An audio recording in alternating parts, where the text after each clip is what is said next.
नमस्ते दोस्तों, कैसे हैं आप सभी। स्वागत है आप सभी का शक्ति अकेडमी के यूट्यूब चैनल पर।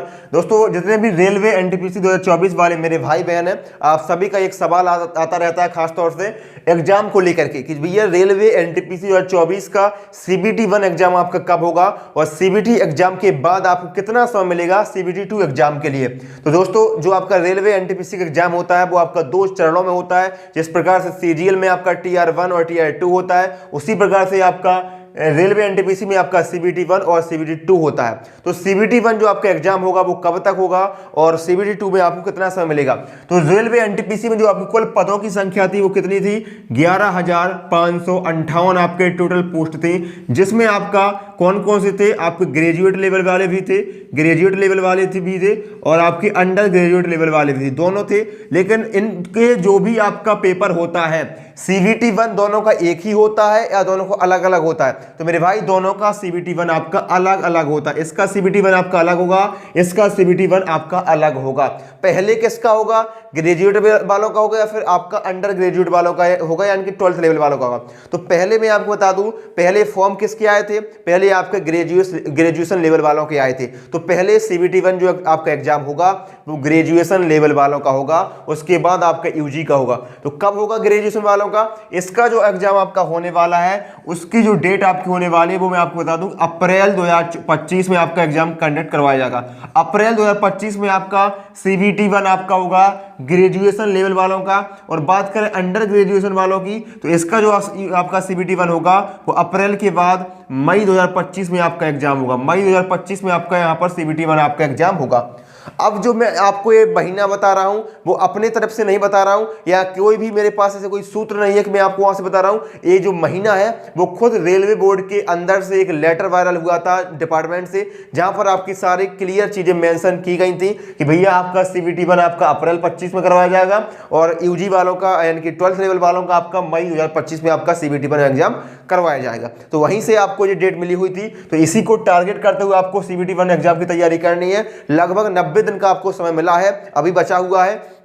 तो इतने समय में आपको सिलेबस को कंप्लीट करने के साथ साथ आपको मॉक टेस्ट और प्रीवियस ईयर क्वेश्चन पर खास तौर से ध्यान देना है। और आप लोग पूछते हैं कि भैया प्रैक्टिस कहाँ से करें, मॉक टेस्ट कहाँ से लगाएं। तो मेरे भाई आप सभी के जो पेपर होता है वो ऑनलाइन पेपर होता है, सीबीटी बोर्ड पर आपका पेपर होता है, तो ऑनलाइन ही आपको प्रैक्टिस करनी है। और ऑनलाइन प्रैक्टिस के लिए सबसे बेस्ट प्लेटफॉर्म आप सभी के लिए होता है टेस्ट बुक का। वहां पर जाकर के आप 1 ईयर का पास प्रूफ परचेस कर सकते हैं, जहां पर आपको मैक्सिमम प्रैक्टिस भी आपको करने को मिलेगी। वहां पर आप मॉक टेस्ट भी लगा सकते हैं, प्रीवियस ईयर क्वेश्चन को भी लगा सकते हैं, topic wise full mock test आप सब प्रकार से वहां पर लगा सकते हैं। और मॉक टेस्ट और प्रीवियस ईयर को लगाने के बाद उसका आप एनालिसिस भी कर सकते हैं कि आपका स्कोर कितना बन रहा है, आपकी गलतियां क्या हो रही हैं, और उन गलतियों को पता करके आप दूर भी कर सकते हैं। और मेरे भाई सबसे ज्यादा इंपॉर्टेंट इंफॉर्मेशन आप सभी के लिए, अगर आप इनका 1 ईयर का पास प्रूफ परचेस करना चाहते हैं तो अभी 28 से 31 दिसंबर तक 28 से 31 दिसंबर तक टेक्स्ट बुक पर आपकी सबसे बिगेस्ट ड्रॉप सेल चल रही है, जिसमें आपको सबसे लोएस्ट प्राइस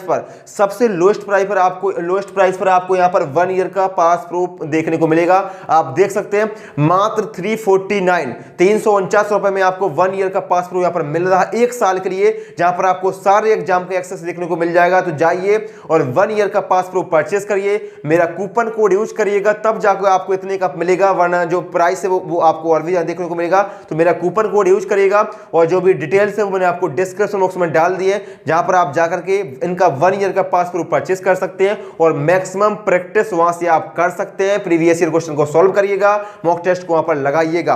ठीक है भाई, हमने बता दिया है कि सीबीटी 1 जो आपका एग्जाम होगा वो अप्रैल 25 में करवाया जाएगा ग्रेजुएशन लेवल वालों को, और मई 25 में आपका यहां पर यूजी वालों का होगा।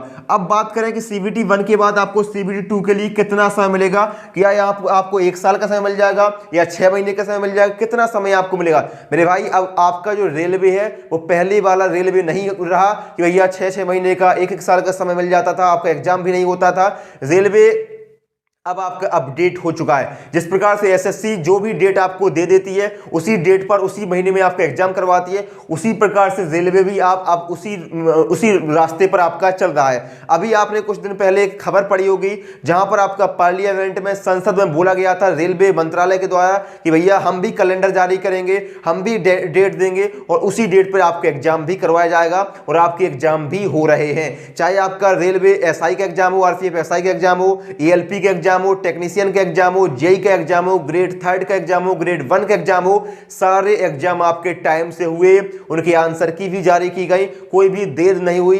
2-4 दिन, 5 दिन, 1 हफ्ते आपको आगे पीछे देखने को मिल सकता है, इससे ज्यादा कुछ नहीं है। तो जो डेट मैंने आपको, जो मंथ मैंने आपको यहां पर बताया है, उसी टाइम पर आपका यहां पर CBT 1 होगा। और CBT 1 एग्जाम के बाद आपके कोई दूसरे रेलवे के एग्जाम यहां पर नहीं होने वाले हैं, सिर्फ आपका ग्रुप डी का एग्जाम होगा, जो भी आपका ज्यादा समय नहीं लगेगा। तो CBT 1 एग्जाम के बाद आपकी जो भी प्रोसेस आपकी होती है, यहां पर आपकी CBT 1 की आंसर की जारी हो गई, उनकी बात कट ऑफ आपकी जारी हो गई, और जो भी चीजें आपकी प्रोसेस यहां पर होती है डिपार्टमेंट में, वो सारी चीजें आपकी प्रोसेस होंगी। और उतने में उसके बाद आपका CBT 1 का रिजल्ट भी जारी किया जाएगा कि कितने लोग यहां पर CBT 1 को पास कर पाए हैं, और CBT 2 में लोग बैठेंगे। तो इतने में लगभग आपका 2.5 से 3 महीने का समय आपको मिलेगा, 2.5 से 3 महीने का समय आपको मिलेगा। यानी कि मोटा मोटा आप देख सकते हैं कि मान लीजिए 60 से 90 दिन, मान लीजिए 60 से 90 दिन का समय आपको मिलेगा। और उसके बाद आपका CBT 2 एग्जाम करवाया जाएगा, CBT 2। तो यहां पर आप देखेंगे इसके बाद आपको ज्यादा समय नहीं मिलेगा। तो तैयारी आपको ऐसी करनी है कि आपका CBT 1 के साथ साथ आपका CBT 2 का भी सारा सिलेबस कंप्लीट हो जाए, क्योंकि आपका सिलेबस सेम है, कुछ भी अंतर नहीं है, बस लेवल का थोड़ा बहुत अंतर आपका हो जाता है। और सबसे बड़ा जो गेम चेंजर है वो है आपका टाइम मैनेजमेंट। यहां पर भी आपका 90 मिनट का समय मिलता है, और 100 क्वेश्चन आपके पूछे जाते हैं। यहां पर भी आपका 90 मिनट का समय ही मिलता है, और 120 क्वेश्चन पूछ जाते हैं। ठीक है मेरे भाई, तो जो डेट है, जो महीने हैं, वो मैंने आपको बता दिया है कब तक आपका एग्जाम होगा। और तैयारी करते रहिए, प्रैक्टिस करते रहिए। मिलते हैं अगले वीडियो में, तब तक के लिए आपका बहुत बहुत धन्यवाद मेरे भाई।